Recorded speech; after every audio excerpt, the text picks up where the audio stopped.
WhatsApp guys, take লাভারদের জন্য আজকে just ফাটাফাটি একটা স্মার্টফোন নিয়ে আসলাম।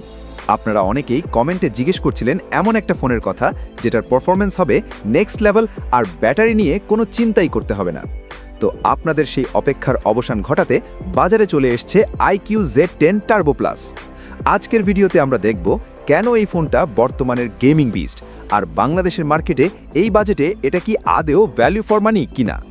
সো ভিডিওটা স্কিপ না করে পুরোটা দেখুন। প্রথমে কথা বলি এর ডিজাইন আর ডিসপ্লে নিয়ে। ফোনটা হাতে নিলে ভাই প্রথমেই মনে হবে বেশ সলিড একটা জিনিস। যদিও এর ব্যাক পার্ট আর ফ্রেম প্লাস্টিকের, কিন্তু বিল্ড কোয়ালিটি বেশ প্রিমিয়াম। তবে আসল খেলা শুরু হয় এর ডিসপ্লেতে। এতে আছে 6.78 ইঞ্চির 1.5K ফ্ল্যাট অ্যামোলেড প্যানেল। আর এর ব্রাইটনেস, সিরিয়াসলি ভাই, 45,000 নিটস পিক ব্রাইটনেস, মানে কড়া রোদে দাঁড়িয়েও আপনার মনে হবে না যে স্ক্রিনে কিছু দেখা যাচ্ছে না। আর গেমারদের জন্য 144 হার্টজ রিফ্রেশ রেট তো থাকছেই, যেটা স্ক্রিনিং আর গেমিং এক্সপিরিয়েন্সকে একদম মাখনের মতো স্মুথ করে দিবে। এবার আসি মেইন পাওয়ার হাউসে।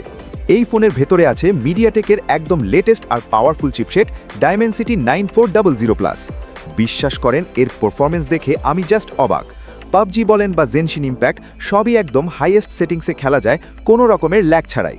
মাল্টিটাস্কিংয়ের জন্য এতে আছে ফাস্ট LPDDR5X র্যাম আর UFS 4.0 স্টোরেজ, অর্থাৎ অ্যাপ ওপেনিং স্পিড হবে একদম রকেটের মতো। যারা হার্ডকোর গেমিং করেন তাদের জন্য এটা ডেফিনেটলি একটা ড্রিম ফোন। এখন আসি ফোনটার সবচাইতে বড় হাইলাইটে, এর ব্যাটারি আর চার্জিংয়ে। ভাই, এই ফোনে আছে 8000 mAh এর এক বিশাল ব্যাটারি, মানে নর্মাল ইউজ করলে আপনি 3-4 দিন চার্জের কথা ভুলেই যাবেন। আর এই বিশাল ব্যাটারি চার্জ করার জন্য IQ এখানে কোনো কম্প্রোমাইজ করেনি। বক্সকে আপনারা পাচ্ছেন 90 ওয়াটের সুপার ফাস্ট ফ্ল্যাশ চার্জার। বড় ব্যাটারি হলেও 90 ওয়াটের কারণে খুব দ্রুতই ফোনটা চার্জ হয়ে যায়। একবার চার্জ দিলে আপনি একদম নিশ্চিন্তে পুরো দুনিয়া ঘুরে আসতে পারবেন। তবে সব তো আর পারফেক্ট হয় না, তাই না? এই ফোনে IQ পারফরমেন্স আর ব্যাটারিতে যতটা ফোকাস করেছে, ক্যামেরায় কিন্তু ততটা না। এর 50 মেগাপিক্সেল মেইন ক্যামেরা দিয়ে ডে লাইটে ভালো ছবি আসলেও লো লাইটে কিন্তু রেজাল্ট অ্যাভারেজ। এছাড়া 8000 mAh ব্যাটারির কারণে ফোনটা একটু ভারী মনে হতে পারে, ওজন প্রায় 212 গ্রাম।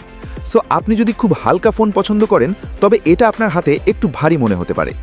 এবার আসি মেইন পয়েন্টে, দাম এবং বাংলাদেশের বাজার। বর্তমানে বাংলাদেশে আনঅফিশিয়াল মার্কেটে এই ফোনের 12/256GB ভেরিয়েন্ট আপনি পেয়ে যাবেন প্রায় 42 থেকে 45 হাজার টাকার মধ্যে। সো ফাইনাল কথা হচ্ছে, আপনি যদি একজন হার্ডকোর গেমার হন আর চার্জিং নিয়ে বিন্দুমাত্র টেনশন করতে না চান, তাহলে এই বাজেটে IQ Z10 টার্বো প্লাসের কোনো বিকল্প নেই। এটা একদম 100% ভ্যালু ফর মানি। কিন্তু আপনার প্রায়োরিটি যদি হয় শুধু সিনেম্যাটিক ক্যামেরা আর স্লিম ডিজাইন, তাহলে আপনি অন্য কোনো অপশন দেখতে পারেন। তো বন্ধুরা, আপনাদের কাছে কেমন লাগলো এই ব্যাটারি মনস্টার ফোনটা? আপনারা কি এটা কিনবেন? কমেন্টে অবশ্যই জানান আপনার মতামত। ভিডিওটা ভালো লাগলে একটা লাইক দিন আর আপনার টেক ফ্রেন্ডদের সাথে শেয়ার করুন। চ্যানেলে নতুন হলে সাবস্ক্রাইব মাস্ট। দেখা হবে পরের ভিডিওতে। Till then, take care.